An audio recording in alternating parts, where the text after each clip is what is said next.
First, let me thank you for being here, and we call this 2020 annual business meeting of ACM San Francisco Bay Area Professional Chapter to order. Is there someone who could read the minutes? Bill, would you read the minutes for us, please? In June of 2019, we had our business meeting at that time, and we elected officers at that time. June 19th, 2019 meeting was called to order with a quorum of voting members present, right? Yes. While we're at it, I wanted to take this opportunity to thank Liana Yee and all of our council members for their years of service, and especially for being our officer for the last year. Our program year starts on July 1st and ends on June 30th. So every June we have our business meeting to officially select our officers for the upcoming year. Most of our officers are ongoing and we'll have different posts in the next year, but we certainly think every single one of our officers has made a tremendous contribution to the chapter, and to all of you out there who are listening to this right now. This is your chapter. Okay, so this was from the June elections in last year. These were the members who were the officers who were elected last year. Liana Yee is chair, Mike Fong is vice chair, myself, Bill Buns is treasurer, and 3 members at large, Srivaldi, Yasha Shroff, and Karthik. No, Karthik is not a member of yet. We're about to elect him tonight. This should be Alok. Oh, okay, sorry. Yeah, this should be Alok. Again, apologies everyone for the delay while we fight the good fight with Zoom. So we want to thank everyone who participated in the last year, your officers who are listed here who generously gave of their time. Now, Bill, as treasurer, can you give us the treasurer's report, please? As of June 1st of last year, we had approximately $20,000 total in our 2 accounts. And at at June 1st of this year, we had about $19,800. Thank you very much, Bill. Excellent job as treasurer. Now, I would like to hear a motion to suspend all business and proceed directly to nomination and elections. I see Steve Lazarus actually got to us first. Can we open up Steve Lazarus's mic? Steve is our past chair also, and he used to do what I'm doing right now. Can we open up his mic, please? I move that we proceed to the election. If anyone wants to second it, please click on raise hand. I see it's been seconded by Mark Hopkins. Bill, if you go ahead and lower your, so all in favor of the motion, please raise your hand. Click on raise hand. Okay, I see 7 raised hands. Okay, Bill, can we clear the raised hands, please? They're done. All right, now all opposed to the motion, please click on raise hand. So a majority of people haven't voting for the motion. I declare the motion passes. We move immediately to nominations. Now, it just so happens our nominating committee chair is Bill Bruns, and let me recognize Bill. Right, so the nominating committee met at the very beginning of June, and they nominated Mike Fong for chair. He was the vice chair last year. Yasha Shroff, we nominated for vice chair. He used to be one of the members at large. Myself as treasurer, Andrew Bordner as a member at large. He's currently serving as secretary, and I think he'll continue to do that. Karthik Chinnaswamy and Sri Baldi also as members at large, and they and he was a member at large last year as well. And the honor will become past year. And that's an automatic position. Now, does anyone on the floor wish to be recognized to nominate anybody else? Please click on raise hand. Sunil has raised his hand. Can we please open up his microphone? Oh, hi, Bill and everyone. Good evening. So I was wondering if I can nominate myself. You certainly can. What office do you want to run for? Well, I would like to run for vice chair. For vice chair? Yes. And even member at large. So only one officer at a time. Which one would you like? Which one? Vice chair. Vice chair. Bill, can we get the spelling of your full last name, please? Ravipati. Ravipati. Yes. Thank you for volunteering. Of course, if you'd like to just be a general volunteer for the chapter and perhaps run for office next year, I'm sure we would love to have you as one of our volunteers.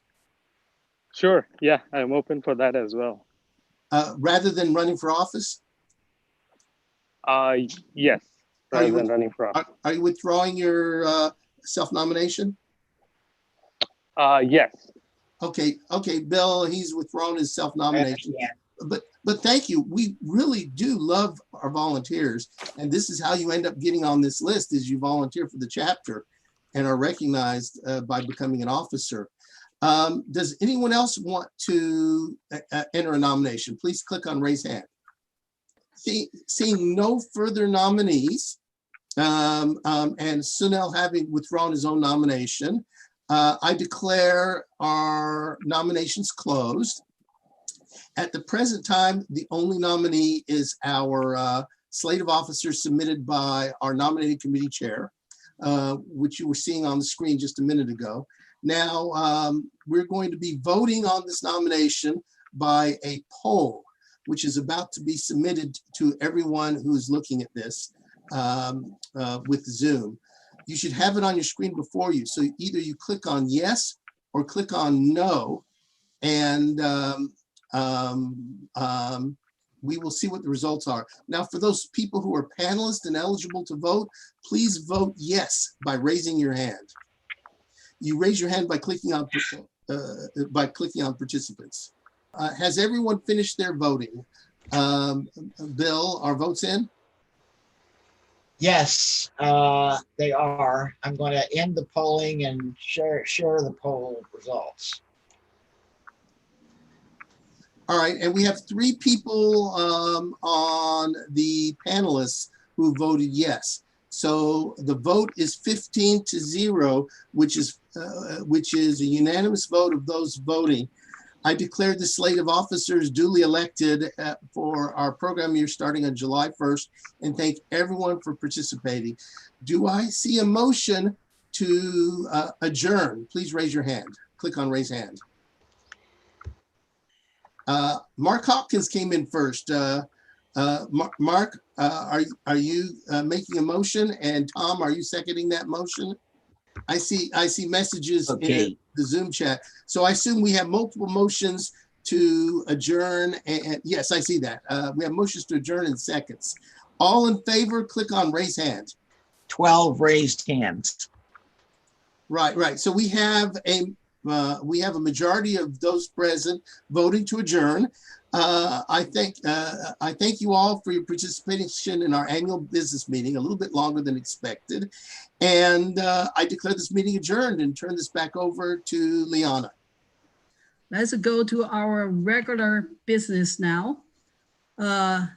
It is about upcoming webinar events. On Monday, June 22nd, and we'll have Enterprise AI, the most untapped opportunity for novel and impactful AI work. Melody Masomi from CS3.ai. On Saturday, on June 27 to 28, it is a deep learning for natural language processing with PyTorch AI workshop on machine translation. Instructor is Ravi Ilengo. He's a senior data scientist of Stealth startup. On Tuesday, July 14th, all the way to September 10th this year, it is supported by ValleyML.ai, put on this machine learning and deep learning bootcamp. On Monday, on July 27th this year, we have a knowledge graph extraction from unstructured data and a semantic role labeling. Instructing from, I think this is not right. Well, but we do have something on Monday, and we have that up on our meetup page. Is that right? Right, that's correct. Next slide. And so we don't, now this time we're going to use a Q&A in Zoom for questions to the speaker, and use the chat on the YouTube for questions to the speaker too, via some panelists. And our panelists should have a volunteer to watching for that.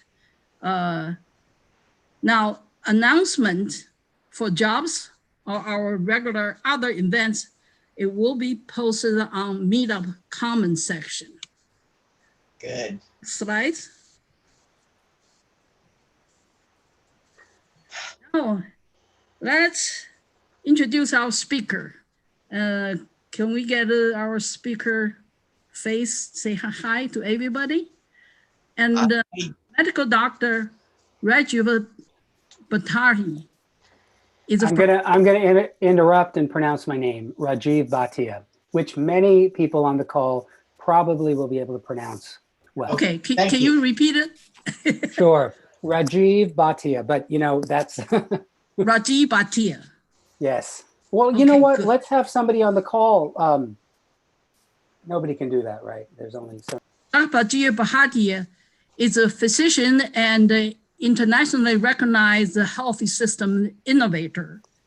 From 1998 through 2013, he led San Francisco pioneer work on health impact assessment, community health indicators, and open civic data, all strategies to generate actionable civic intelligence on the health externalities of social and economic system beyond healthcare. He currently works as a practicing primary care physician and as a consultant to civil society organizations, healthcare systems, and governments designing and implementing informatic practice to address the community, economic, and environmental roots of health. He will explain why it is freaking hard a good COVID-19 model and what AI tools have been used, and looking forward for more creations to help out. Well, now let's welcome Dr. Rajiv Bhatia. All right, Liana, you and I are gonna work on your pronunciation of Indian names after this meeting, okay? Okay. All right, okay. So I'm just gonna put a plug in here because I think that by filling out the survey, it'll make this whole process more interesting. So In the comment tab, there's a survey. I said, use the code 94043 to group the people who are responding in this presentation, but otherwise it's anonymous. So, you know, I'm here today. Let me just tell you a little bit about myself. I know I had an introduction, but my introduction to myself is that I'm a doctor that has worked on public health policy for about 30 years. I used to work for the San Francisco Health Department. I'm not a good fit with a government insider. I'm always kind of finding the problems, and but I left public health to go back to practice medicine a few years ago, and I've been practicing medicine full time at the VA in Palo Alto, and living a very happy life, gardening and hiking, and but you know, COVID-19 came along, and I started watching the public health response, and it made me want to jump back in. So I know something about electrical engineering. I know something about computer science. I can do some rudimentary coding. I can code my own website. I can do some data science, but I'm not a machine learning expert. So I'm not here to tell you anything about machine learning. What I'm really here to do is tell you about a problem. And I'm going to tell you about the problem of COVID-19 from my perspective, as somebody who understands public health and epidemics, but is now not in the position of responsibility for them. So I can look at it pretty critically, and I'm going to give you my kind of unvarnished view of it. It's your job to tell me, what can machine learning offer to COVID researchers? So I'm kind of like, I'm tricking you into coming here and listening. And I think you will learn about the COVID-19 epidemic in ways that you haven't learned before. So I'm just giving you that kind of upfront because I want us to have a bargain. And if that isn't what you bargained for, you should sign off. All right, go back to kind of the beginning, and very quickly, just to sort of make sure everybody's on the same page, let's talk about the events over the past 6 months, which have been dramatic. So a virus emerged in animal markets in Wuhan, China. Wuhan was locked down, which meant for them, their transportation was restricted. They couldn't get in or out. Well, it happened to be, I think as many people on the call know, that it was in the middle of the Chinese New Year migration. So people were kind of stuck in place. The Chinese government said, hey, you guys, the vacation is extended. So that was the epidemic in China, and it rapidly cooled down, but then it spread across the world. And it went north and south and west and east. And I think that people started paying attention in the United States when they started seeing what was happening in Italy. They started paying attention a little bit more when it came close to home and the outbreak hit a nursing care facility in Seattle, Washington. And when there was a cruise ship kind of circling the Pacific, waiting to dock in San Francisco Bay. We knew it was kind of coming. Well, things started happening really fast. And if most of you are like me, and I'm an epidemiologist, I'm a doctor, but I was kind of paying attention, but I didn't start paying attention until the end of April, the end of February, March, when Newsom declared an emergency, and we banned gatherings. We said restaurants can only do takeout, and pretty soon the streets were empty. We were reacting to things. We were reacting to these curves that said the epidemic of COVID is going to sort of overwhelm us. At the time we were way behind China, but everybody was worried that we would catch up. Nobody imagined that we would overtake the epidemic in China, 10 times over. There was a model that came out of University College London, and it said that if the US doesn't act, 22.2 million people will die, and hospitals will be overwhelmed 8 times over. I really want you to remember that fact, 8 times over, that the amount of care needed is going to be 8 times what the hospitals can take. And they said that this model that came out of the University College London, Dr. Neil Ferguson said, well, if you do nothing, that's what's going to happen. But if you do the usual things, like what public health does, like contact tracing and testing and isolation, and everybody you protect the elderly, then you're going to reduce that number by 2/3. Well, 2/3 got you down to about 2 or 3 times the capacity of the health system. So what Neil Ferguson said is that even if you do the best public health, you're still going to double.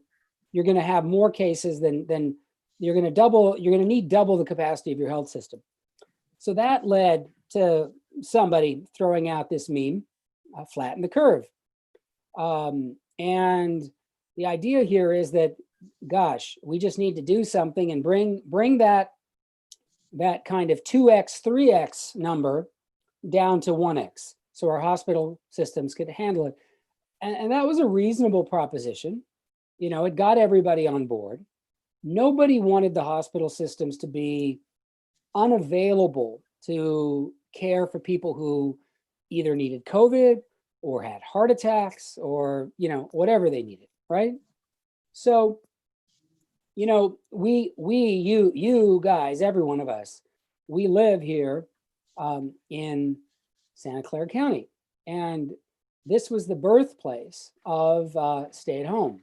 So the county health departments in the Bay Area decided that, you know what, public health, they looked at these models, they looked at Italy, and they said, our public health tools are not going to handle this problem.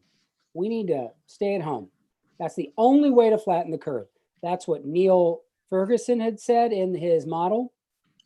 And we'll come back to this model later. I just want to say that this model was never peer reviewed. It never appeared in a publication.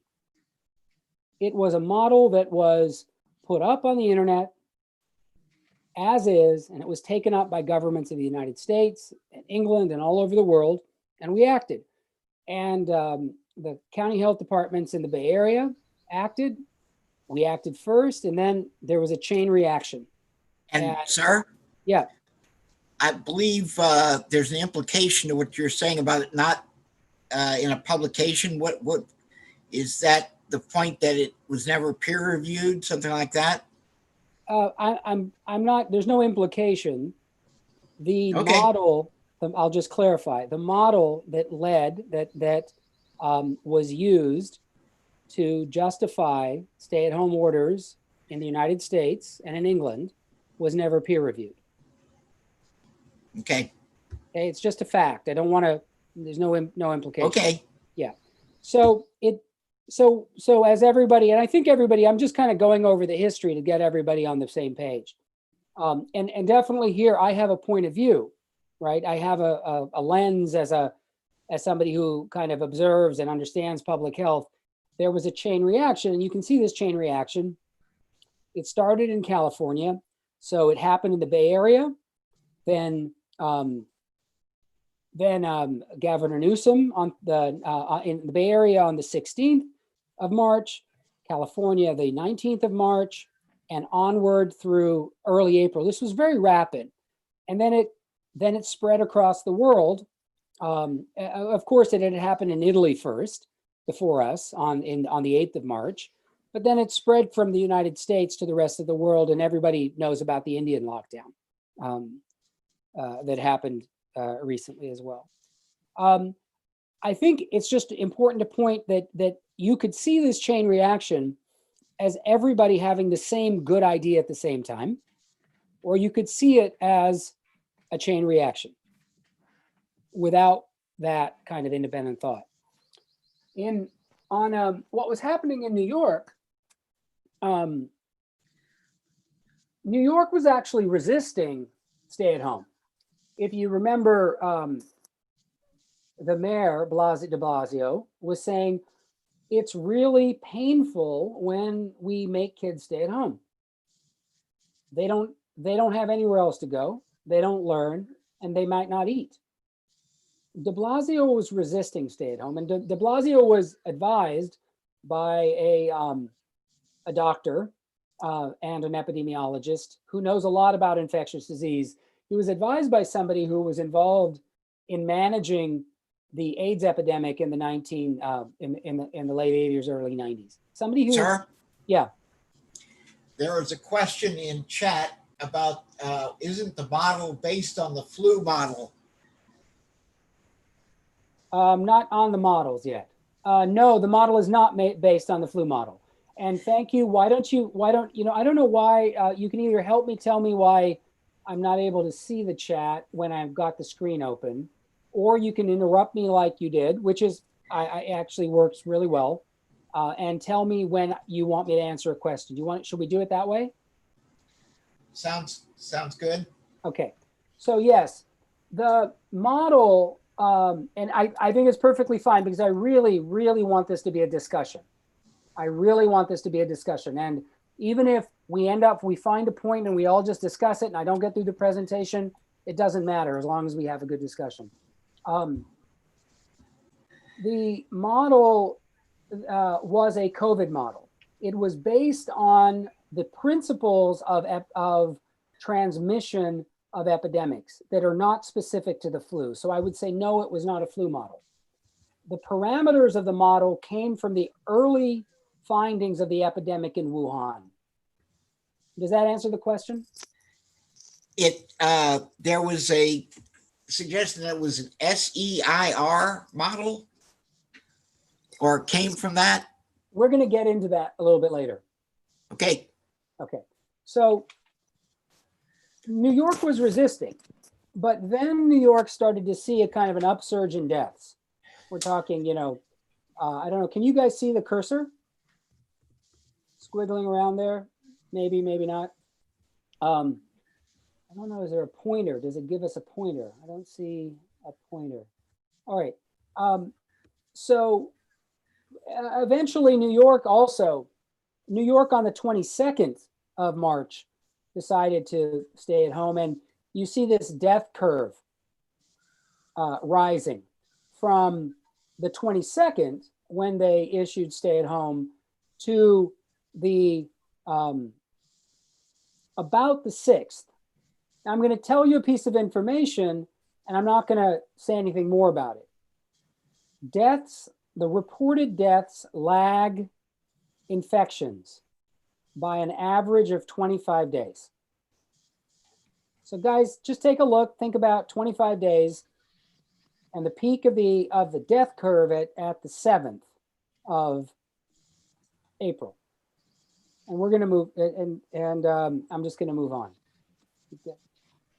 Why is this not there? Here we go.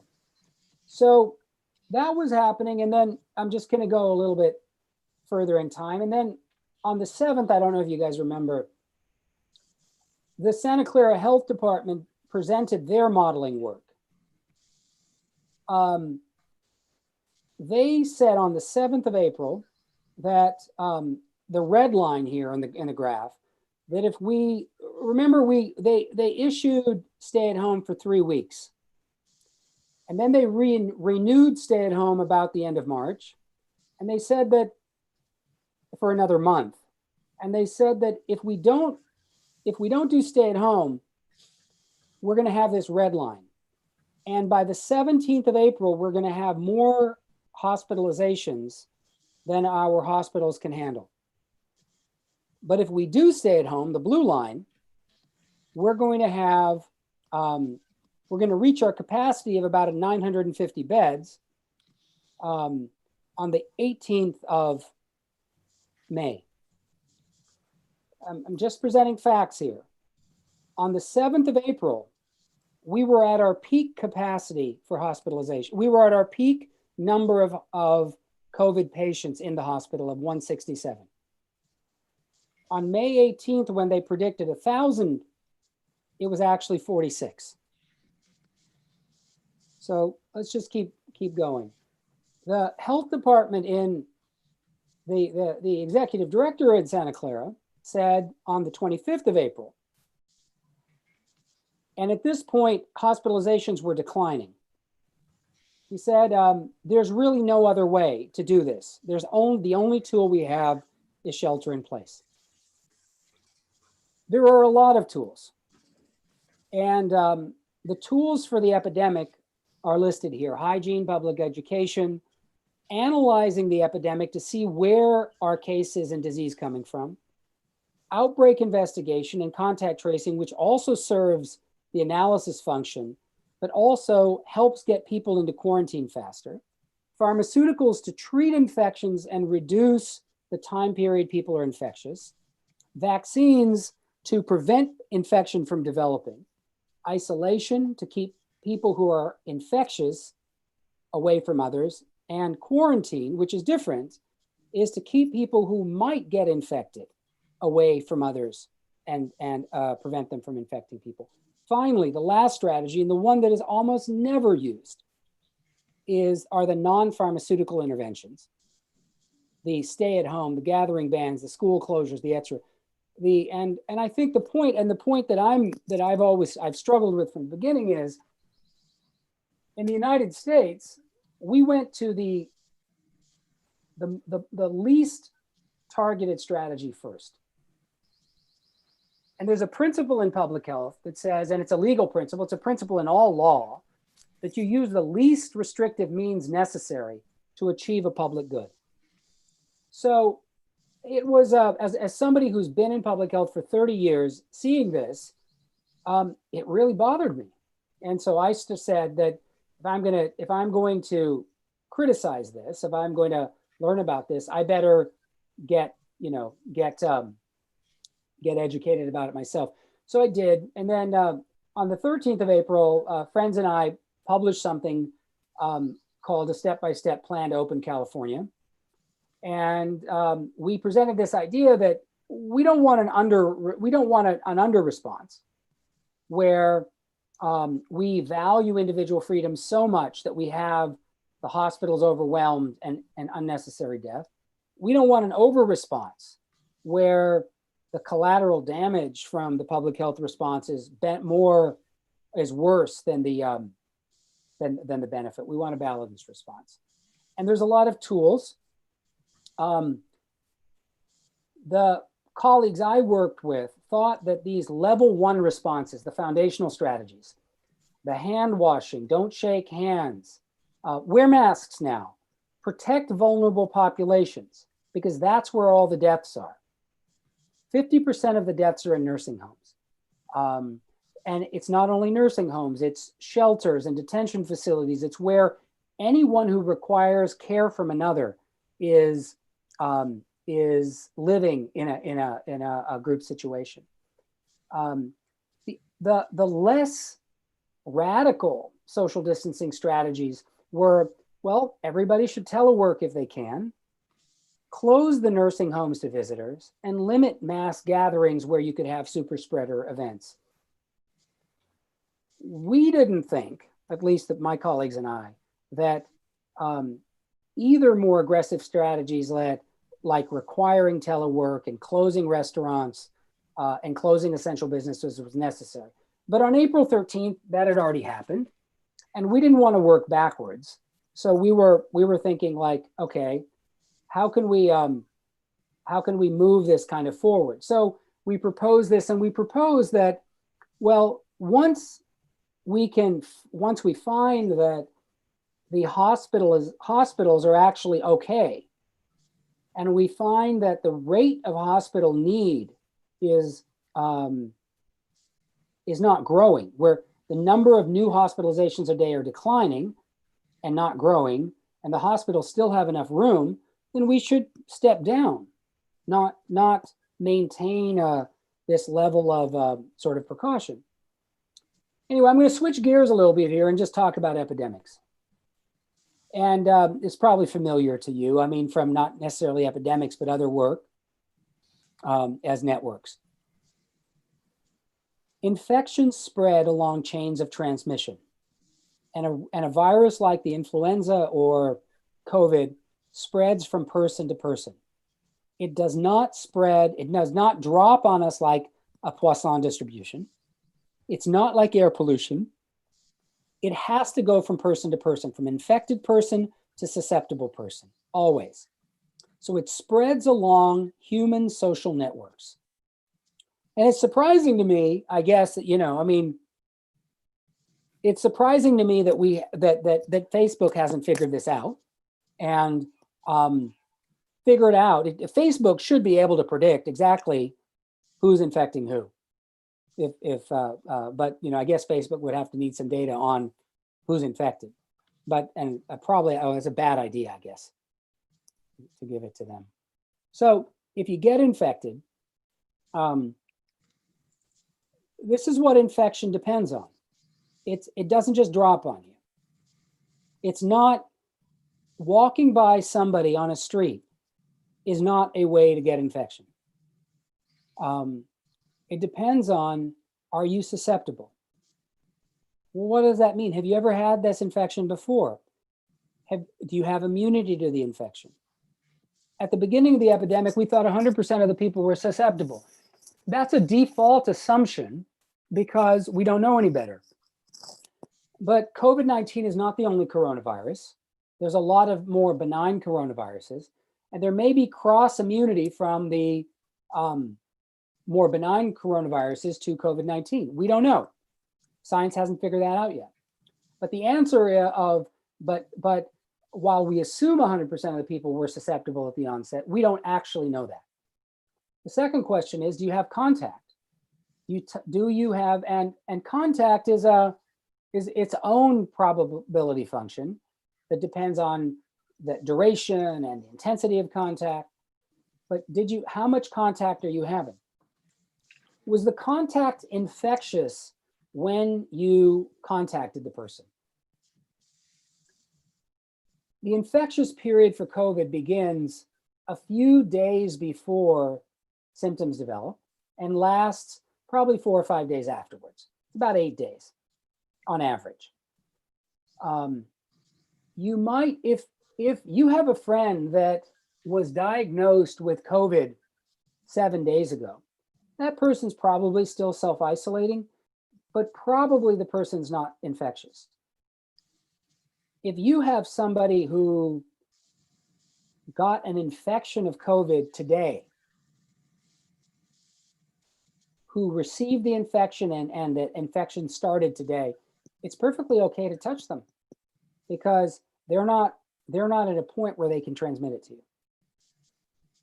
Will the contact lead to an infection? Every infection doesn't lead every contact doesn't lead to infection. And then if you do get infected, will you develop symptoms?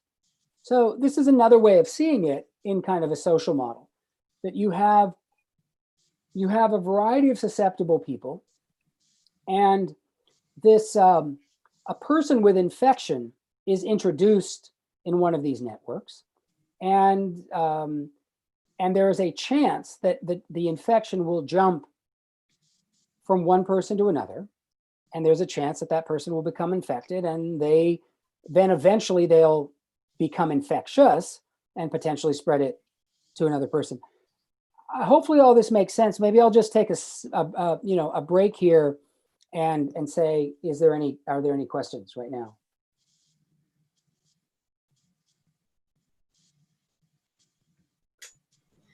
Are you able to see the Q&A? This is what I'm saying. Tell me, hold on. I'm not able to see the Q&A. You could tell me, here the Q&A, see, because I'm screen sharing, it doesn't let me see the Q&A. Right, okay, so there's chat and there's Q&A, and I wasn't sure if you were able to see one, not the other. I see a box that says Q&A and there's one, but and there's a chat. Yeah, that's the right here one. I can see the webinar chat. I can read a question. That's the right one. I can read. Oh, you know what? I can actually see the chat now. can you see the chat or the Q&A or I what? can see it doesn't tell me. I'm looking at more. It says chat. It doesn't say how to, I'm clicking on the Q&A, but nothing's doing anything. All right. Let me tell you. Why don't you just put it in the chat? Well, okay. You see the chat then? I see the chat. Look, I think the easiest thing is for me to read you the question from Sure. Q&A. Go for it.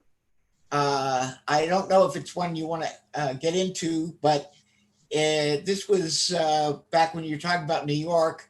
It said, didn't de Blasio try to issue such a stay at home for New York City, but Cuomo said no because he was in charge and it was his decision and not the mayor's. And there were a couple of people who have come in and dropped in the word yes in there. Yeah.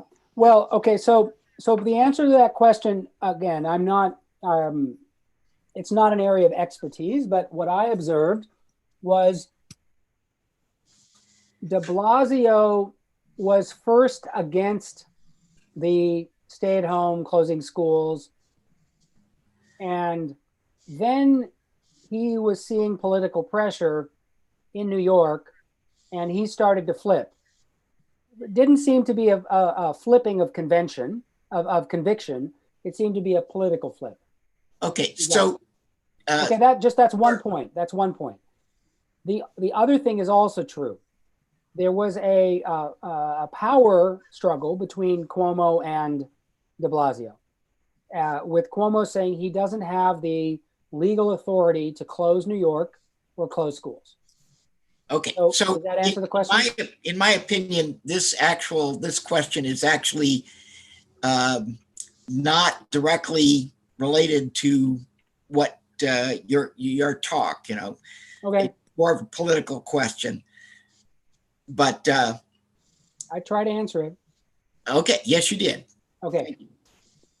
I think the thing I want to say about like the what we know about the virus, there's something called the serial, and again, this is relevant to, I think, modeling and machine learning. The serial interval, it says 4 to 7 days here, but it's probably about 4.5 days. What does that mean? That's the time it takes from one infection to generate a second infection. So the serial interval is 4.5 days, and the incubation period is 5 to 6 days. It says that people are transmitting infection before they are developing symptoms. Does that make sense to everybody? If it doesn't, you can throw something in the, in the chat. But it's because it takes from the day of infection to the day of symptoms is 5 to 6 days.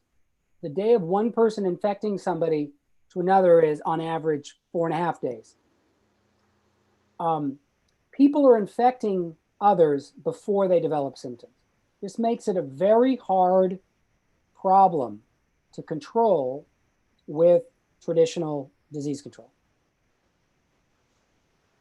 The fortunate thing here is that for, I would say 90–95% of the population, this is not a significant infection. It is people who are older, people who with multiple chronic diseases, who are the people who get sick and die, get in the hospital and die. You will find and you will hear about the exceptions. Here was a doctor who ran a marathon and he was in the ICU and he died. You will hear those stories, but those are the exceptions. Let's go over here and I'm going to give you now some kind of insight. And I think that, we acted a lot in the United States without really thinking or thoughtful kind of analysis on what happened before. So it was a missed opportunity. I'm going to move this so I can see my own. This is the curve of the epidemic in Wuhan. This curve represents the onset of symptoms.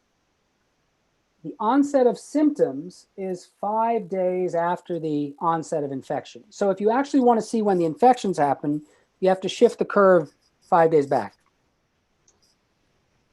So you can see it kind of rising here, and it's rising in this period. And it's almost like an anti-intervention. It's rising in this period of pre-Chinese New Year holiday, people around, people having gatherings, moving. There's all of these things that are increasing contacts. It peaked here. It peaked here around January 23rd, 26th. It peaked, and the interventions that had started on the 23rd, there was almost nothing they did before the 23rd. On the 23rd, they put a cordon around Wuhan, which meant that they limited travel. They didn't actually say stay-at-home order. It was just limiting public transportation and limiting in and out. But 5 million people had already left the city, and they were kind of stuck outside. They did ban mass gatherings. They closed entertainment venues like movie theaters and big public places. They told everybody to wear masks. They recommended home quarantine for people with symptoms, but they had no way to really enforce it, so it was voluntary. The epidemic peaked with those interventions. It was only later, it was only after the peak that in Wuhan did they do things like taking people out of their homes when they were infected and putting them into public hospitals. And I think it's important because every country did lockdown in a different way. And it's important, we had the opportunity in the United States to study the epidemic curves of other countries in rigorous detail to see what happened to make the epidemic get under control. We didn't really do that. I'm gonna, South Korea. The epidemic happened about a month later in South Korea. South Korea did two things to bring it under control. One was widespread public awareness. They had a public alert level at a high level, and they did lots of testing. By doing the high alert level and testing, the high alert level told people to be on good hygiene behavior, to isolate, to quarantine. That alone in South Korea brought the epidemic under control. Here on March 22nd, well after the issue was under control, they started some of the social distancing measures that you see here in the United States. And even later, they started quarantining people. But the epidemic had already come under control just with good behavior and testing. Again, nobody really pointed this lesson out. What we see in the United States today, and this is kind of the thing that the public is most focused on. Deaths are growing. We continue to have people dying. And there's now whatever 8, 9 models that say deaths are going to grow. Well, yeah, deaths are going to grow. You see though that the curve is becoming less steep, which means that the rate of growth of deaths is declining. Nobody, I think most people, most lay people who look at this curve, and when they see a death curve going up, it's bad. That the slope is declining is lost on a lot of people.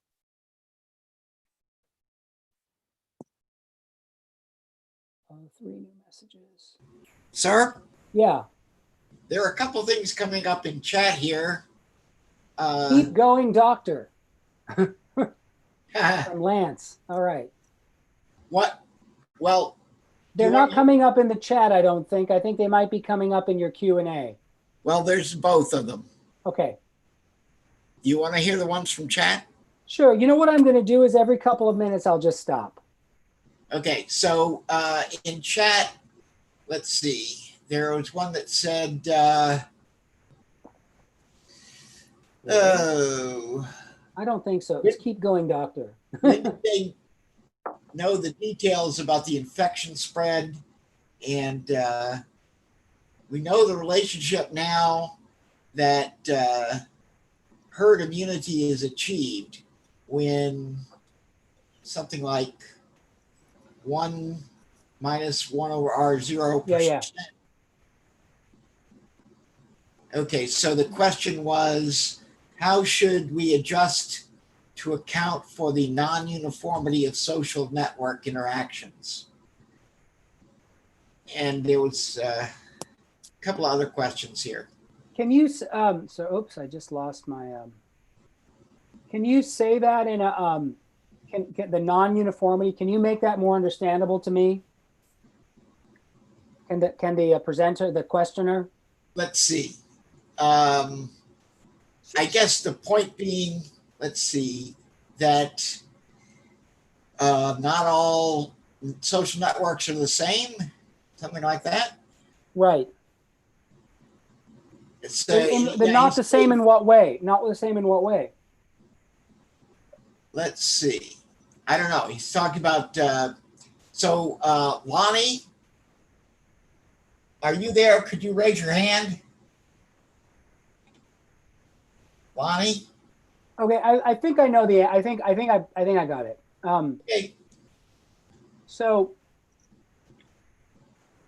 so first of all, I think this is one of the ways you guys can help, because we're modeling this very, very crudely. Oh.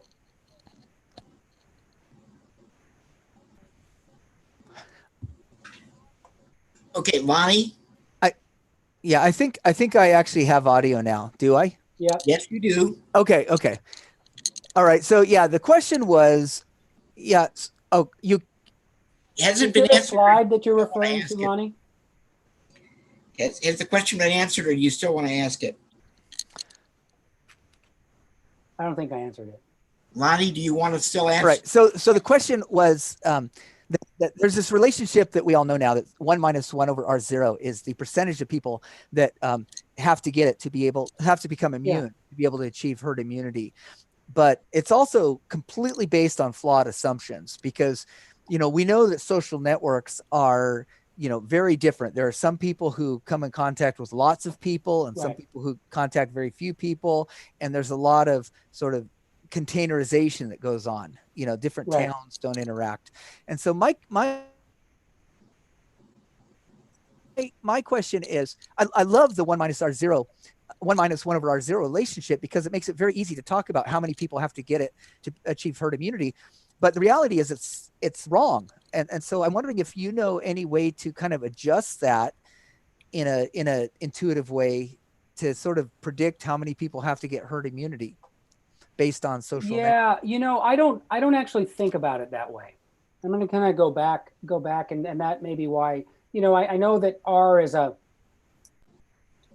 way I think about it, I'll just tell you, I'll visualize the way I think about this is it is a campfire in a forest. And the campfire is little embers are flying up in the air. And those embers are floating in the air and they're dropping. And either they drop on a pile of tinder, or they drop on a piece of granite, or they drop in a lake, or they drop on a tree.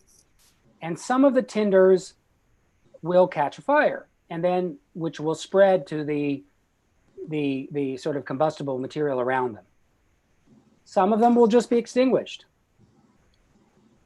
That's the metaphor for a infection. I think that a lot of the discussion is about these very high level things like R0 that speak to population averages, to aggregates. We've been talking about the epidemic as an aggregate, rather than this thing that is kind of, jumping and either dying off or spreading.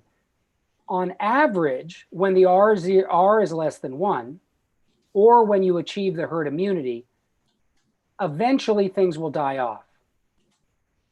Probabilistically, they will die off, in some process. It's because some of the transmission events are catching fire and others are petering out. Lonnie, does that help at all? Well, it doesn't quite get at it. Well, So I don't think about R0. You know, or, I understand or exactly herd what you're saying, but yeah, but you know, the you want to formulate your question more, dynamics. Lonnie, and ask it in chat. You know, think about it some more and formulate it. Yeah, or we can talk about it afterwards. or Okay, something okay, like that. fine, Right. good enough. Yeah. Yeah. So there are these and the points here are that all of these things that are happening that I talked about that are related to infectious transmission in South Korea, it was enough just to mask and hand wash and be on kind of observe good behavior. You didn't have to shut anything, and the epidemic became under control, which meant that it was controllable. So we see these deaths go up, and I'm going to go, now I'm going to now kind of go into kind of the where we are today. We're doing okay. We're over the curve, and I guess that the other reaction to Lonnie's point is that we're over the curve. We got excited about this because the curve was going up, and now the curve is going down. Even if it's like, there's little blips here and there. Why are we still so excited about it? And it's an open question, because I think if society decides to be excited about it, then they can. But and I think the other thing from this is that we started a little later, but we don't seem to be coming down as fast as Europe. Why are we not doing it? And I would postulate that the reason for that is because in Europe, they're doing things in a much more targeted way, with contact tracing, protecting nursing homes. They're really focusing on targeting, while we are not. So the places that are going to catch catching fire and cause a lot of deaths, Western Europe is doing a lot better job of sort of catching. So this is a graph that just shows this point that this focus on, and again, it goes back to this, it kind of relates to Lonnie's point about why it kind of explains to you why I don't particularly think about R0 or herd immunity, because if cases are going up and deaths are going down, then we should be okay, right? If people get a lot of coronavirus and the people who get coronavirus aren't harmed by it, or it's rare, and we can protect the people who are most vulnerable to it, I would say that would be a good kind of strategy to think about. You look at all of the metrics, and we're doing better. The test positivity rates are down. Influenza-like illness in outpatient visits and emergency room visits for respiratory illnesses are below what they were last year. That should tell us something. If you look at hospitalizations, you see this very interesting pattern. This is these are hospitalizations across the epidemic. The curve for hospitalizations peaked on April 18th and has been coming down. There might be this little blip here. It's the older group that bears the brunt. These are all over, these three curves are all over 65. There really hasn't been any movement, even with all the reopenings, in people under 65. So let's get into the models. The models are only as good as the inputs. And we really relied on this University College London model. And it was a SEER model.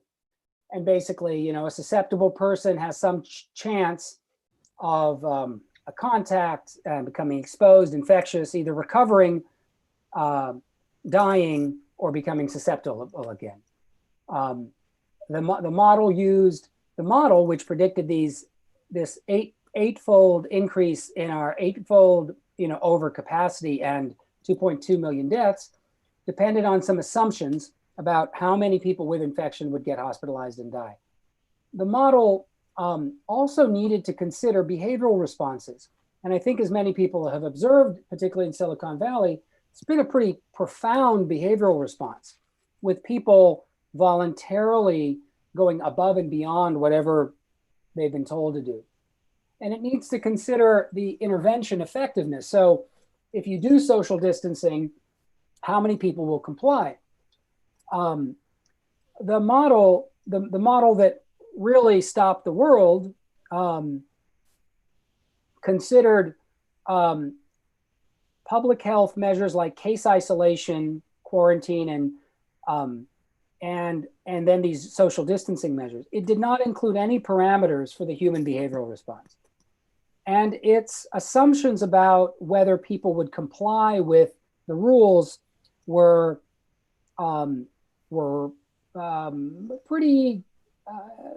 less than what we see people kind of complying with today.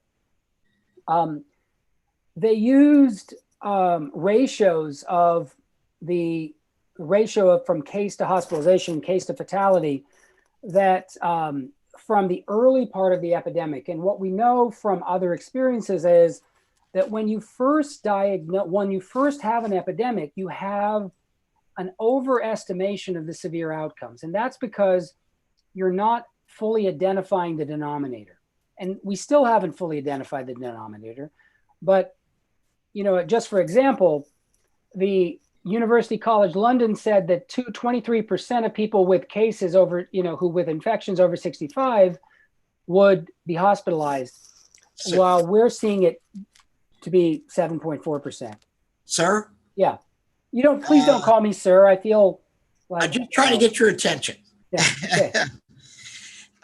So there were some comments by a couple of people that it was Imperial College, not University College at some point.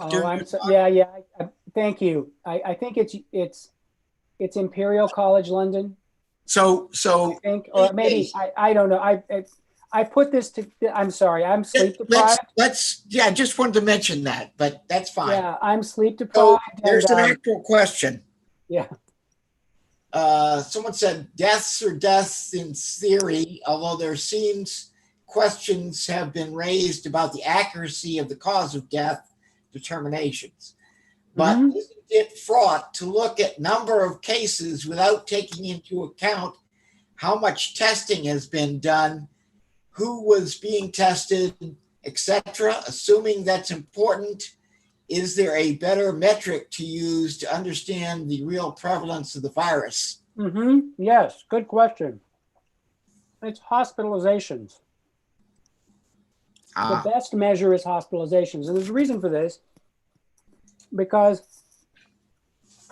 certainly everybody who, most everybody who's sick goes to the hospital, unless they're old and they're in a nursing home and they have established a advanced directive to say, don't take me to a hospital if I'm sick, which is a very small number of people.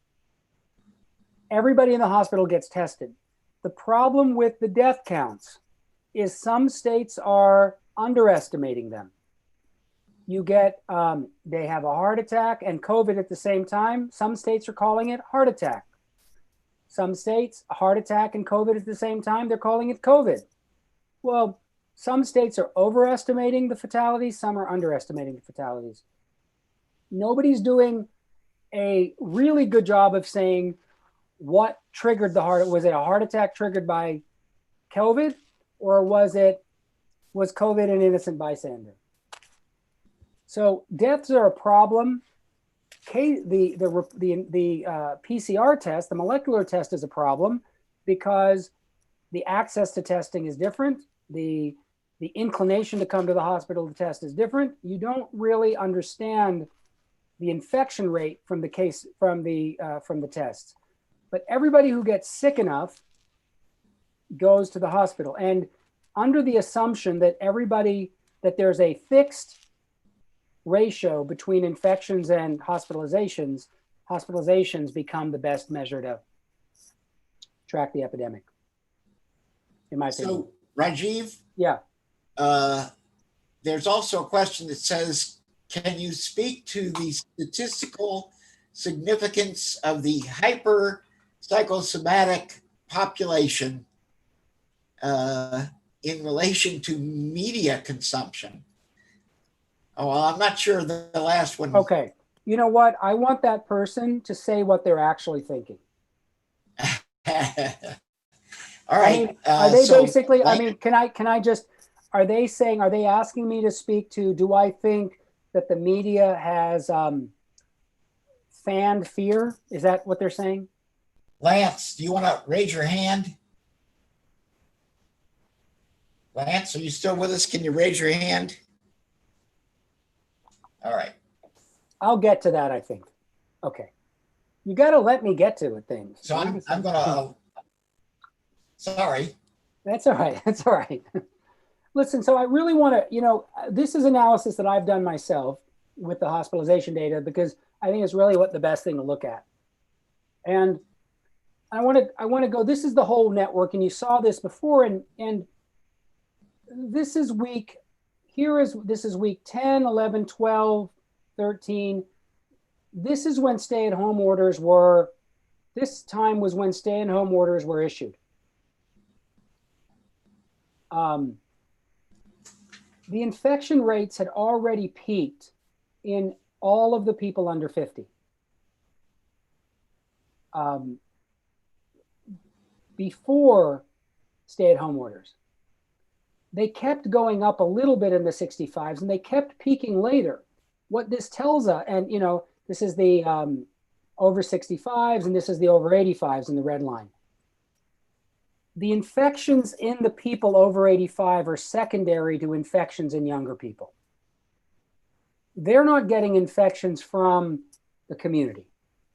And even after we controlled infections in young people, young and middle-aged people, the older people kept getting infections. And the point there, the very important point for solving this problem is the things we did universally to protect us from infection didn't do much for people who social distancing didn't really matter. They were in nursing homes and shelters and jails and hospitals and places that, you know, in group homes where they're being cared for. Whether you distance them or not, they still needed their caregivers to come. And that's where the infection kept growing. And an alternative in terms of solving the problem would have to put 90% of our energy on the places that, on those places. There are different epidemics at different time points. So when you see that, it's very misleading to see the national curves. I'll go back up here to see this national curve. This national curve of hospitalizations is the sum of all of these, and these aren't actual states, these are regions within states, these regional curves. And you're seeing different things. You're seeing, like, you know, things happened in Connecticut, in Colorado about the same time as California, a little bit later in Connecticut. But look down here in, like, you know, look in Maryland, things were happening much, you know, about a month after California. The epidemic grew and the fire flared at different times. We talk about second waves. We're not seeing much of anything in a second wave or a reopening wave in the under 65 group. We're seeing these little bumps in the over 85 group after reopenings. And this again gets to the point of how can our strategies target the people who are most vulnerable, and what can we do to keep people, you know, keep people in that area safe? How can we screen, for example, the workers, or identify, you know, keep infected workers from infecting people? A little bit to the point that perceived risks are very high. This was mid-March. People in the US, 40% of the people thought that it was likely or somewhat likely that somebody they knew would get infected. I think if they repeat that today, that number may drop, because I used the transmission principles to just do some quick numbers on what the estimated hospitalizations per million person context. Let me say what this means is that, so if you have in Santa Clara County 2 million people, and everybody has 3 contacts a day, which is their which is basically their household plus one person, one additional contact than their household. That's 2, 3, so 6. You would be having about 10 hospitalizations in the 65-year-old group. That's our risk level right now. You would have about 6 hospitalizations in the 50 to 64-year-old group. It's a pretty, oh, well, that's San Mateo. Sorry, I was talking about San Mateo. And we've, you know, these numbers may sound small, but they are. We've validated the probabilities of infection from a contact against actual hospitalizations. But I think to the point, there is a fairly large gap between either people's perception of risk or their behaviors to avoid risk and what the actual individual risks are for most people in the area. You know, and then on the other side, and this is honestly, I'll be honest, and the reason I kind of got out of my medical practice and back into public health was because I saw what was happening was causing a very large amount of collateral damage. You know, billions of children at home not studying, and that affects disproportionately minority and low-income children. Day laborers and household help in India, you know, sort of marching on their feet homeward. Emergency visits for strokes and heart attacks down. People maybe more fearing COVID more than a heart attack. And the lack of, you know, the unemployment lines and millions, hundreds of millions of children at risk of not getting regular vaccines because those programs have been shut down. And so I think I'm coming, I think, to the end, and this is where I think it really is going to take some creative thinking about what does machine learning kind of offer here. And I'll say where I would spend a little time. I think the most obvious thing is the issues of uncertainty of risk. This is kind of disease modeling. And how can we, I think what machine learning might offer is, how can you partition risk?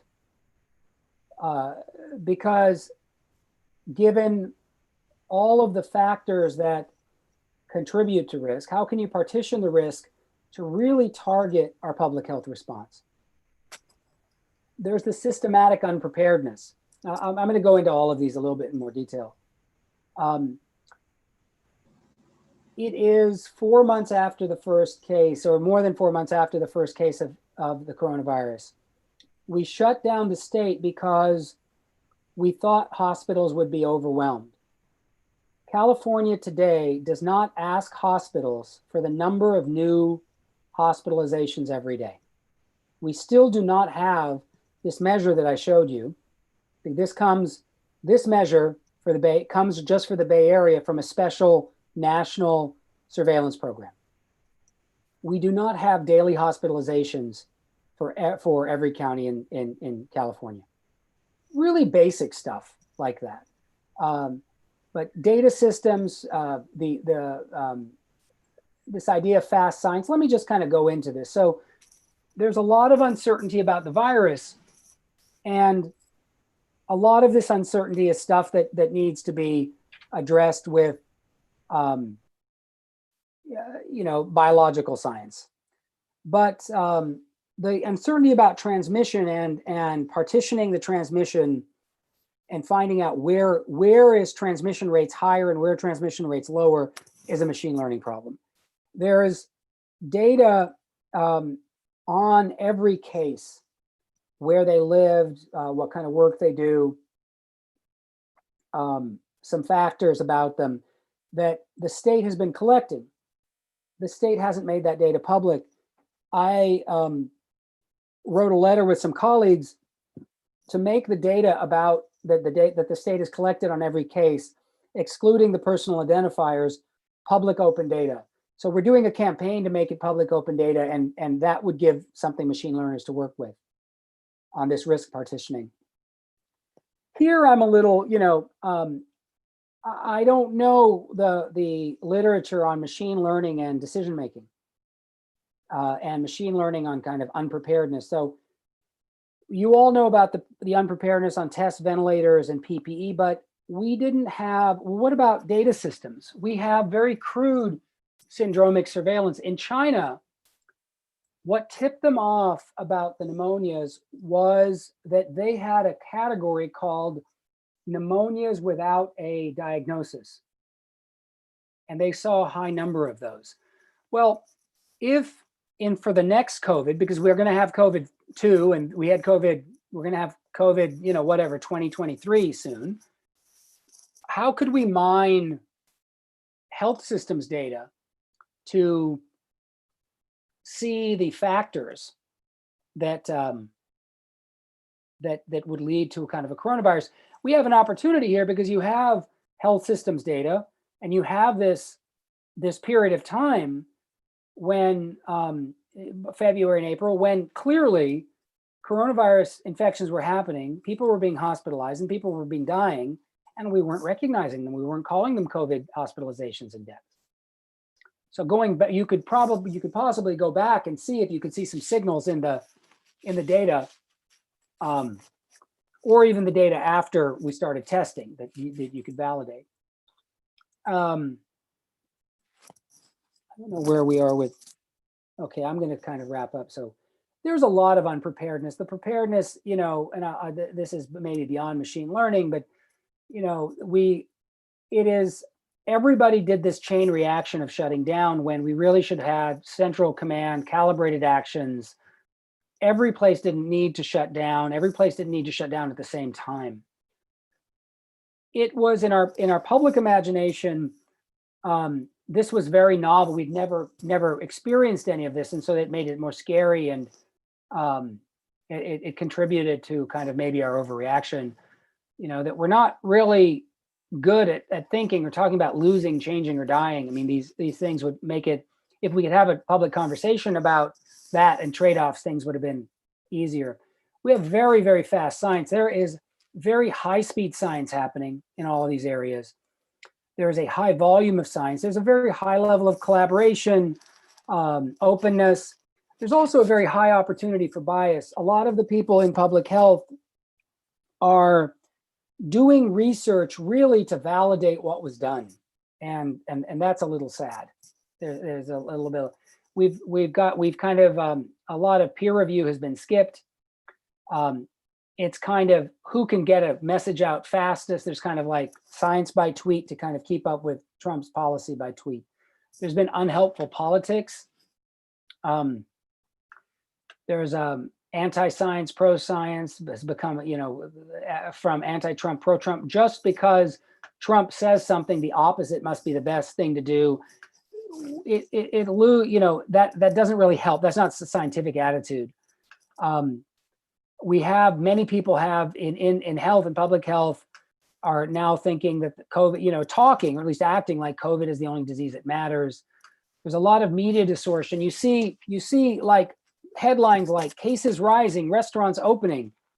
But what's the relationship between cases rising and restaurants opening? The cases could be rising in a prison while restaurants are opening. We never did a cost benefit analysis, even though all of the plans told us that we needed to do that. There's been secrecy, closed door decision making, groupthink, defensiveness, and there's not very many people really critically. And perhaps it's because of the Bay Area, when I think a lot of people I know, their lives are not much better or much worse than people who work in the tech industry under lockdown. So maybe that has led to the lack of agitation and democratic engagement. I'm going to stop here and just ask questions and go to questions. I'm going to leave exit full screen, and I can go back to a slide if it's needed. So if you exit full screen, perhaps you can see what's going on in the Q&A in the chat. Yeah, help me just Q&A. Yeah, here it is. Here's the Q&A. Yay. Okay, got it. Okay, should I go back up to see, can you speak to the hypersomatic population and relate? Okay, Lance, did I answer your question? Yes, I think I did. I don't understand what you mean by statistical significance, Lance. Lance, you should be able to unmute your microphone right now and There's say. Lance. Yes. Lance is saying yes. Yes, I answered his question. So let's go on. How is contact tracing being used, being regulated and implemented? Excellent question, Sunil. Sunil, where are you from? Tell me, why are you asking that question? Sunil is, okay. Contact tracing, one of the things that I asked for a few weeks ago to the health departments is, please look at, I'm gonna, hold on, let me see if I can pull something up really quick. Give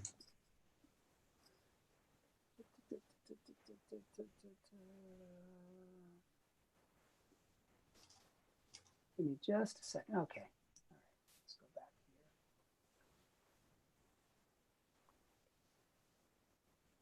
Give me 1 minute.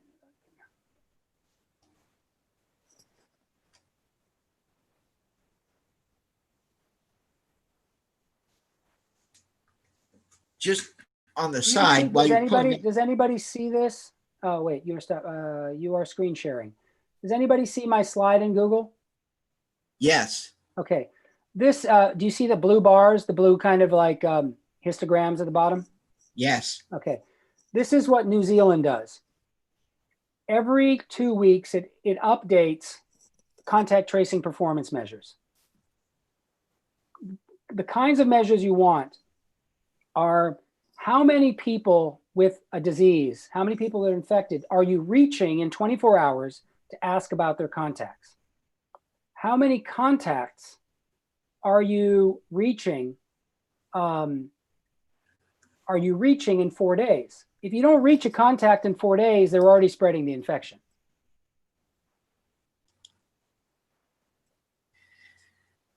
So there was a question. There was a lot of text from one person who actually, I think the basis of the question was, is the data coming from public open data at data.world? No, well, the data. So there is, I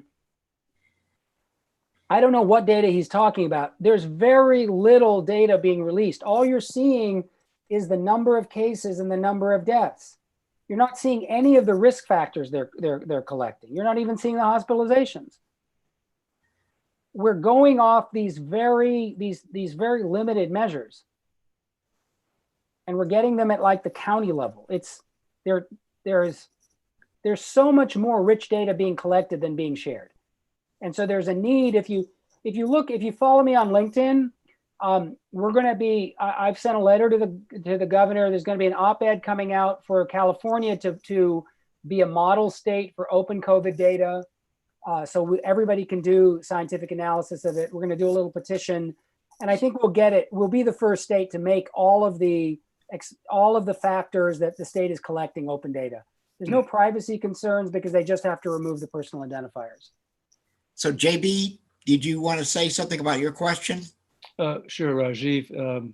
Data.world is a triple store OWL-based platform that has open data of a large variety of different subjects, and they are one of the places where the information that is used by Johns Hopkins and New York Times is being contributed to and drawn from. So I'm not sure of the actual details of the type of data, but it is one of the places where a huge concentration of this data is being accumulated. Right. So the data there are many places that have made open data of the case statistics, just the raw counts of cases, and the counts of deaths by day and by place. Right. But that's it. Yeah. And that's not enough to really what did Jon Snow do? He asked, where are you getting your water? Right? Who do you talk? You ask a lot of questions, you collect a lot of data, and you get insights. Yeah. We actually, and there is, I don't know if you can, let's see if this comes up. And Jon Do you Snow see was this? the gentleman who Do you see my analyzed screen again? cholera. I think this, do you see the screen again? Yep. Okay. This is what the California is collecting. All of this information. And it's called the Confidential Morbidity Report for COVID-19. It has what kind of place you live in, skilled nursing facility, correctional facility, assisted living facility, healthcare worker, occupation, housing status, stable, unstable.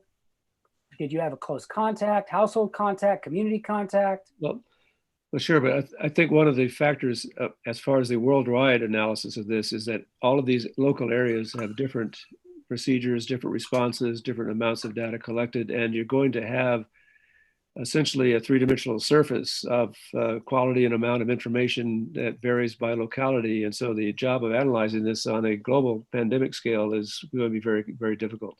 Right, but you start local, go global. Oh yeah, well, sure. And you'll find out that, guess what? New Zealand did pretty well, Sweden not so well. So this particular report, Rajiv, is that data available? It says confidential. Is that somehow still available? Okay, so right now, this data, it is a confidential report because it has somebody's name on it. Right now, it's not being shared with the public. It is in a database called CalReady that the state owns. There's 150,000 records.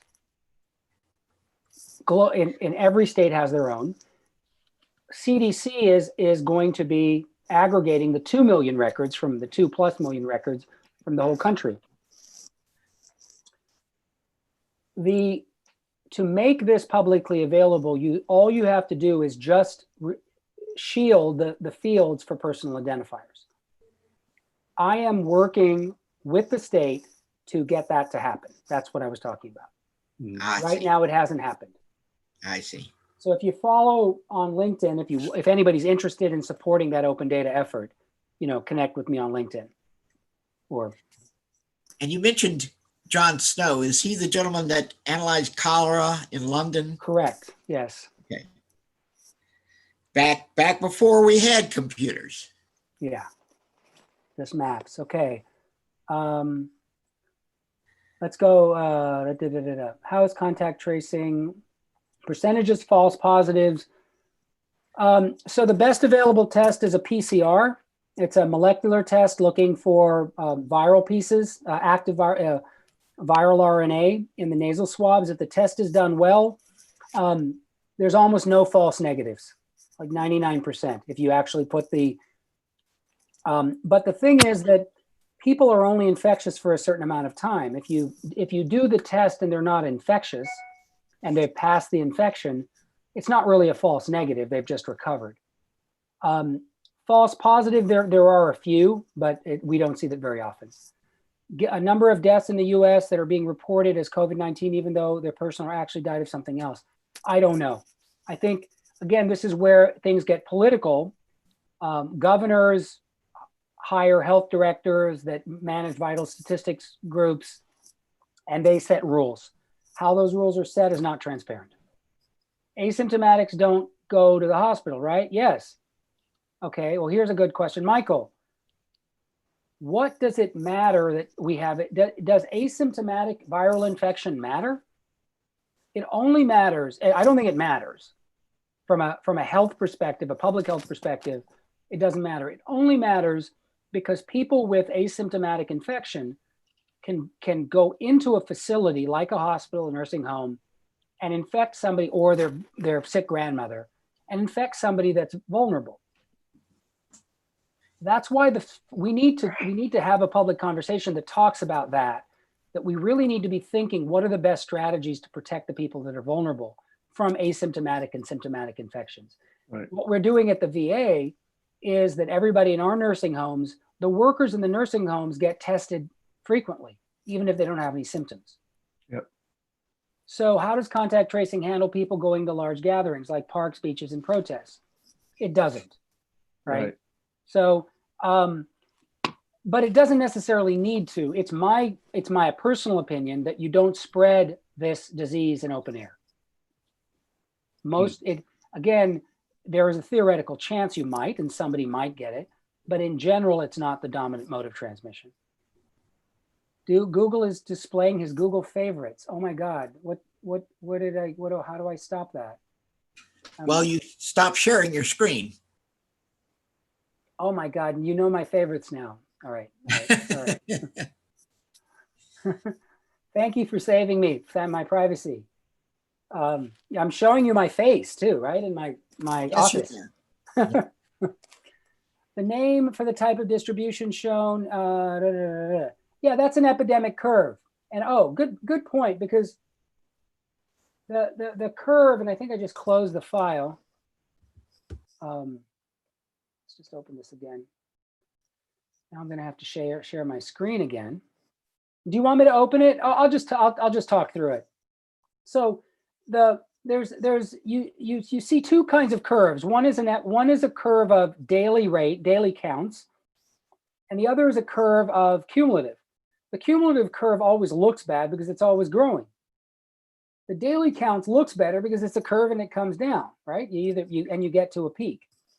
So that would be called, and what's the name? And it looks very much like almost like a log distribution with, a little bit of, a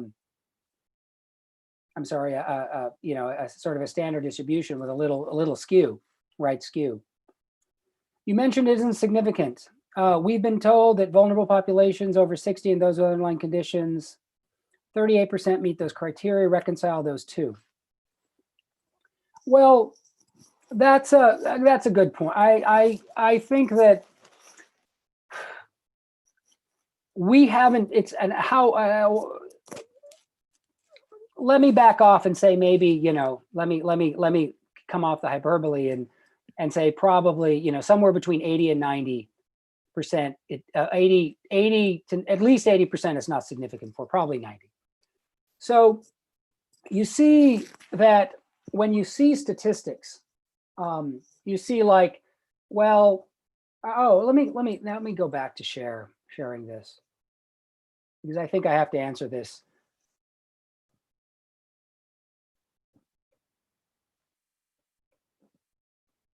That's a really good question, Michael. Thank you. That's critical. That's critical thing. But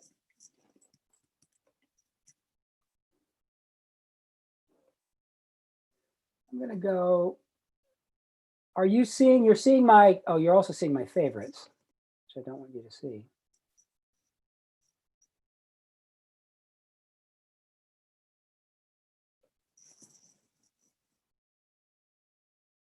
This one. So when you say that does 40% of the population has one of these factors, metabolic disease. So what we're saying, so let's look at metabolic disease, which is basically you got fat in your liver, you're overweight, your glucose levels are high. It says that 41% of the population with COVID that had a COVID confirmed hospitalization had metabolic disease, which means they have some, but the percentage of the population in the general population with metabolic disease is about 30% 40%. So you're talking about a ratio of about 1/3 higher. I don't want to quote that, but it's something like that, 25-30%. So metabolic disease is only a small risk factor. Asthma, it says that 12% of adults, 12.5% of cases have asthma. Well, the percentage of asthma in the general population is 11%. So it's not much of a risk factor. Cardiovascular, these are all even though these are common in COVID, they're common in the population. 40% of the population has hypertension. 56% of the COVID patients have hypertension. Does that help a little bit? But I think if we did better work on this, we can't simply say,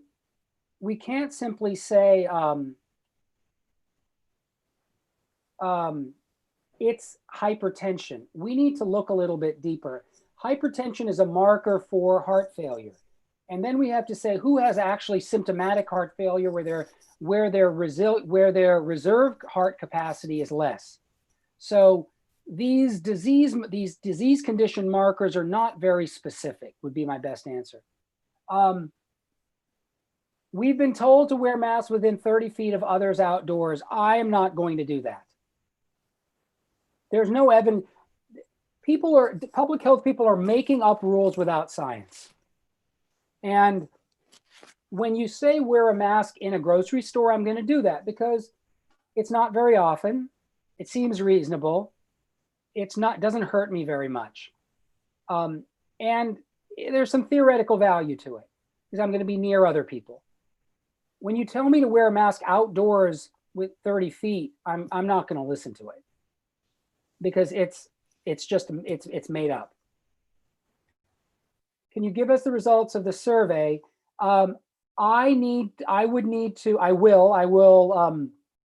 do is I'll need to group the responses from the people who actually use the correct code. And I'm not sure if everybody used the correct code.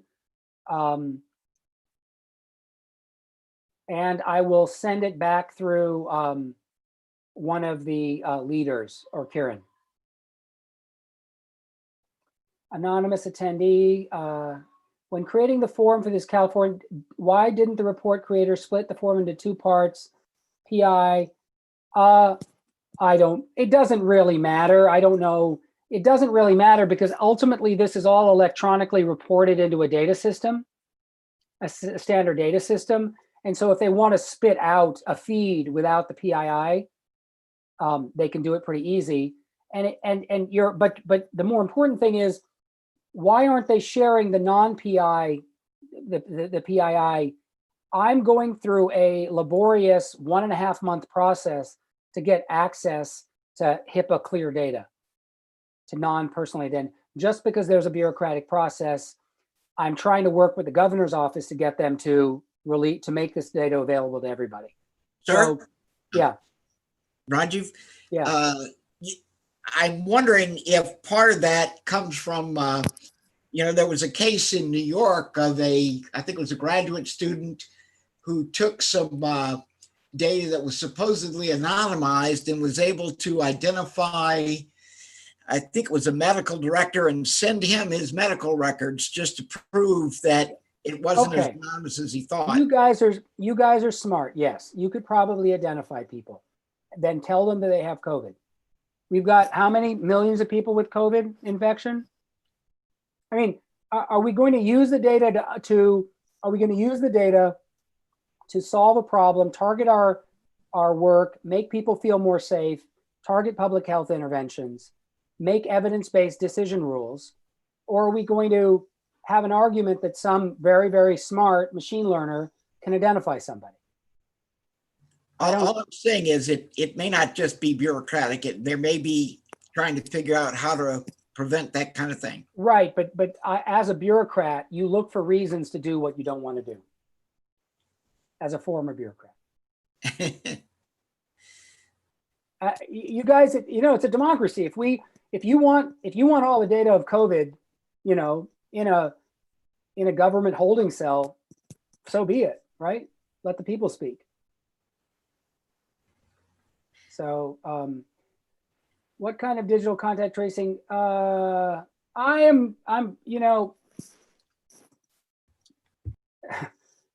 Contact tracing, I think the thing that the digital contact tracing people are missing is that while it's theoretically possible to be passing somebody on a street or be in a bar with them for, next to them for a few minutes and be infected, most of the infections are happening in household transmission.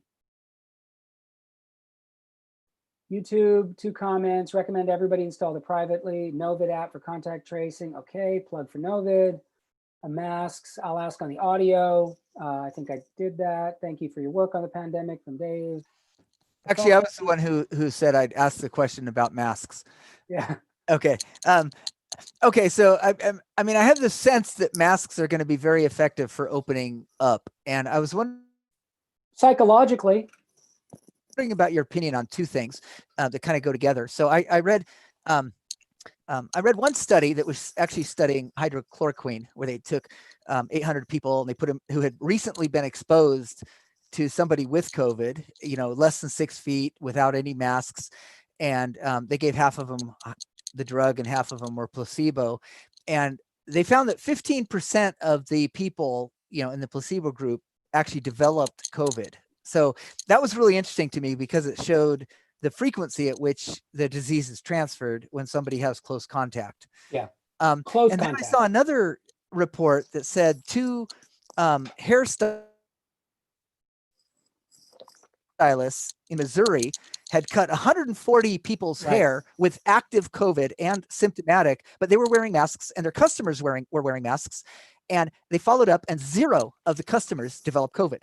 Right. And so when I put those two things together, it says masks are the solution. Okay. So I want to hear your opinion. Well, on that. Okay. So let's just go back and look at your look at what do you call it? The premise. What's your that masks might be the solution? No. That's your conclusion. Hypothesis. That's your conclusion. But your evidence is what? Your evidence is that, let's just go back to the evidence. Your evidence is there is a media report of hairstylists in Missouri. Yeah. Who wore masks and nobody got infected. Yeah. After, let's say 100 haircuts, no infection with a mask. Okay, that's one piece of evidence. I need to give this a little thought because you're just throwing it at me. Okay, what was the other piece of evidence? The other piece was this hydrochloroquine study that found 800 people who had recent encounter with an infected person. Okay. They got them early. They put them into 2 groups. They gave half of them hydrochloroquine and half of them placebo, and they watched to see how many developed COVID. And the interesting part to me was the number of them that actually developed COVID was about 15% in the placebo group. And what does that have to do with masks? That was 0 masks. So those were people that had a close contact with somebody with COVID, but with no protection. Okay. And that was a controlled study. They were studying something else, but that was. I understand. Okay. Well, this is pretty easy. You haven't given me any evidence that this works. Okay. And I would say, so a couple of things. In order to find out whether masks work, you would need, if you really wanted to do it, you'd have to take people who are infected and people who are not infected. You'd have to, and mix them and split them into 2 groups and put masks on one group of people and no masks on the other infected half of the people and have them do the same level of contact. Okay. Agreed. Okay. Now, in the hairstylists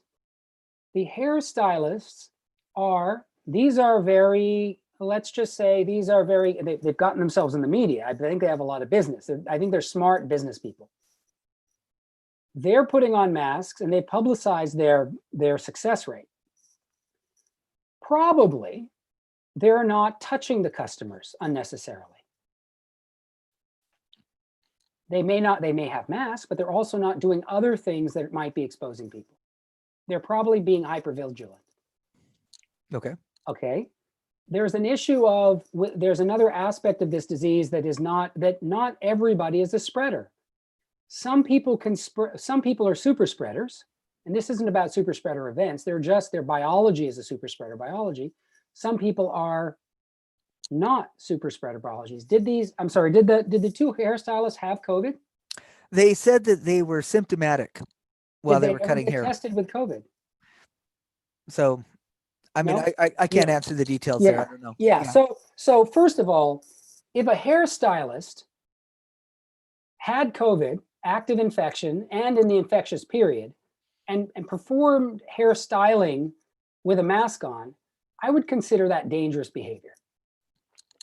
Agreed. Okay. So these, I think we're done with that one, right? Mhm. I mean, I think that, look, masks are simple. They make people feel more comfortable. They make sense logically and then from an engineering standpoint. Let's not, I don't want to dismiss them, but most of this, there's no reason, there's nothing yet to dismiss the hypothesis, to dismiss the evidence from years of understanding of respiratory viruses that most is droplet transmission and hand-to-mouth touching. So you sure it could be mostly masks are important, but there's nothing to say that the droplets are a mechanism. The hydrochloroquine, 400 people with hydrochloroquine developed infection. Yeah, I was actually not doing the hydrochloroquine part. I mean, I don't Yeah. really care about that. It was Okay, the let's go interesting on. part was the fact that the placebo group had a 15% transmission rate. That was the part I thought was interesting. But yeah. I think it's just that's the background rate. Yeah. That's just the background rate. So okay, thank you. I don't know. Vascular systems. I think that we're still learning about the pathology. I don't know. Possible DNA specificity. I'm not the right person to answer that. Sorry, JB. Yeah, no problem. Just an interesting aspect of the disease. Yeah. No, there's and we're really just a few months into this. I mean, think about any other disease. We don't really think we know it for decades. So it just could be that the DNA of the virus has a particular affinity for that type of cell that has that type of property. Yeah. Yeah. I mean, there could be DNA different. That's what determines the difference between those people who are right super spreaders or not. Right. So or fall ill extremely or not. Yeah. All right. Do we still have people on? I'm getting it's 9 and I'm it is 9 and we do have people on, but it is 9. So we've actually gone beyond what we might have thought we would go. Okay. But that's a good thing, I guess. It shows, the interest, the level of interest is good, very good.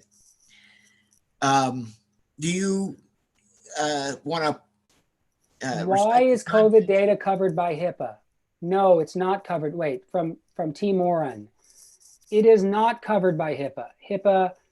Okay, COVID data with personal identifiers is covered by HIPAA. Removing the personal identifiers makes it not covered by HIPAA.